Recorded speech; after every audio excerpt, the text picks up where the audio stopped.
They say every cop's got that one day, the day that stains everything that came before it and hangs over everything after. For Officer Ray Harlan, that day started with a quiet sunrise and a kid jogging past his parked cruiser. At least that's how the report would read later. But the truth was a whole lot uglier. It was a Saturday morning in Fairview, that in-between kind of suburb where the lawns are always trimmed and the air smells faintly of magnolia. 17-year-old Malik Carter had his earbuds and sneakers hitting the pavement in that steady rhythm he loved. Running was his reset button, the one thing that still felt normal after moving from Detroit. His dad, Aaron Carter, had just been sworn in as the city's new police commissioner. It was a big deal, and it came with constant reminders. Be smart, be respectful, never give them a reason. He turned onto Brookside Drive, lungs burning in a good way, when he spotted the cruiser parked halfway on the curb, halfway in the bike lane. It was one of those I park where I want kind of statements. Malik didn't want to break his stride, so he angled left to slip past the front bumper. As he did, his elbow brushed the side mirror just enough to make it fold in with a sharp clack. He stopped, pulled out an earbud, ready to apologize, maybe fix it. The driver's door flew open like it had been kicked. Out stepped Ray Harlan, thick neck, tight uniform, straining at the buttons, eyes already narrowed, like he'd been waiting for an excuse. "What the hell do you think you're doing, boy?" His voice was low, but carried that kind of weight that made your stomach knot. Malik held his hands up. "Sorry, officer. It was an accident." An accident." Harlan stepped closer, close enough that Malik could smell the coffee and cigarettes on his breath. "You people think the rules don't apply to you. That phrase you people hit like a drop of poison in the air." Malik's pulse jumped. This wasn't about a mirror anymore. "I'm not walking away. I said I'm sorry, I can fix—" "Don't talk back." The jab to his chest was hard enough to make him stumble. Malik caught his balance, still trying to keep his voice calm, but Harlan's hand was already on him, shoving him off the curb into the wet grass. He slipped, landed on his side, the cold soaking through his sweatshirt. From the passenger side, a younger cop started to get out. "Ray, come on. Stay out of this, rookie." Harlan barked without even looking at him. He loomed over Malik. "Now you're resisting." "I'm not resisting." "You pushed me." That was all he got out before Harlan hauled him up by the sweatshirt. Malik's watch, a sleek silver one his dad had given him on his birthday, snapped off and hit the asphalt, crystal face cracking. Something inside Malik clenched hard. Harlan slammed him against the cruiser, twisted his arm until fire shot up his shoulder. "You're gonna learn some respect today." Then the first punch landed in his gut, knocking the wind out of him. Another blow to his thigh made his leg buckle. The rookie's voice was somewhere behind him. "That's enough." But it didn't matter. Malik fumbled for his phone, the one lifeline that could reach his dad. Harlan saw it, eyes flashing with paranoia.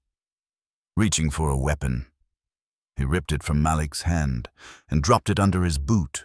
The crunch was loud in the morning stillness. Malik saw just before the screen went black the lock screen photo of him and his dad on a fishing trip. Then Harlan's hand was in his hair, yanking his head back before slamming it into the rear window. Glass exploded around him, a glittering rain in the sun. Malik's world went white, then black. While Malik lay limp, the rookie finally moved, shoving himself between them. "That's it, Ray. It's over. I'm calling it in."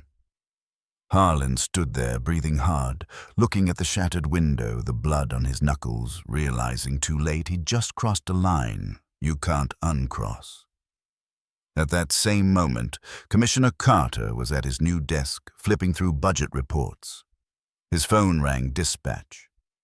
"Sir, we have an officer-involved incident. Civilian injury.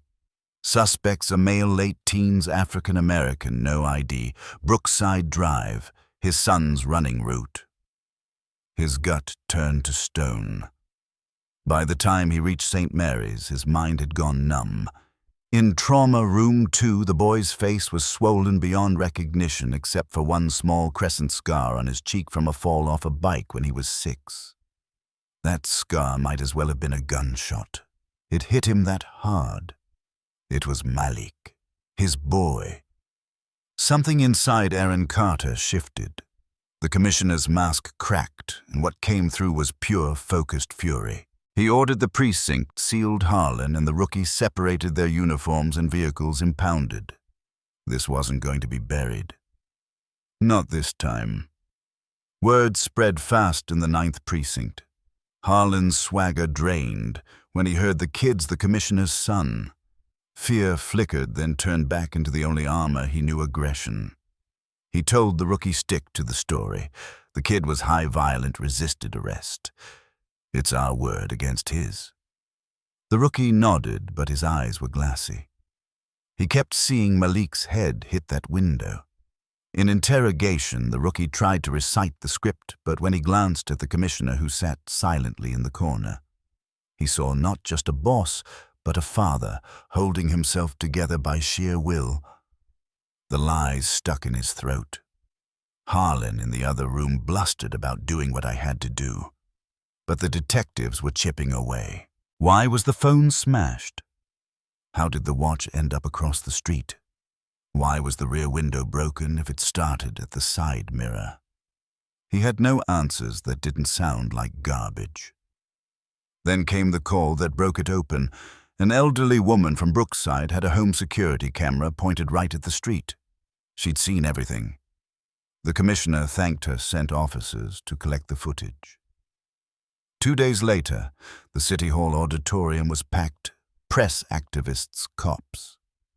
Malik sat in the front row with his mom, a fresh scar tracing his temple. Every camera flash made him flinch. The commissioner stepped to the podium. We're here to address the incident involving Officer Ray Harlan and my son Malik Carter. The words my son carried like a blade through the room. He said there'd been speculation, but now it was time to see the truth. The screens lit up grainy black and white video. Malik jogging, the accidental brush of the mirror. His apologetic turn back.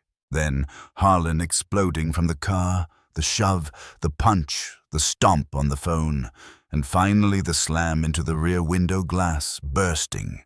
All of it silent, undeniable. When the screen went black, the room was frozen. You could almost hear hearts beating. Then the commissioner turned to Harlan. You're not a peacekeeper. You're a predator. Arrest him. The applause was thunder as 2 officers cuffed Harlan and walked him out. The trial was quick. The video left no wiggle room. Harlan was convicted of assault with a deadly weapon, perjury, and misuse of authority. 5 years in state prison. But for Aaron Carter, justice wasn't just a conviction. He announced sweeping reforms, new use of force rules, civilian oversight with real teeth, mandatory bias training. We will be better, he promised. For Malik, justice was quieter, learning not to tense up every time he saw a patrol car. Sitting on the porch with his dad, talking not as commissioner and citizen, but as father and son, piecing trust back together. The scar on his temple stayed a thin reminder of a morning that could have ended a lot worse. It didn't define him, but it was part of him now. And for me, watching all this unfold, I keep wondering, what does justice really look like? Is it a prison sentence? Is it tearing a system apart and building it better? Or is it something else entirely, like a dad who refuses to let his son's pain get swept under the rug? You tell me, if you'd been in that auditorium seeing that video for the first time, what would justice mean to you?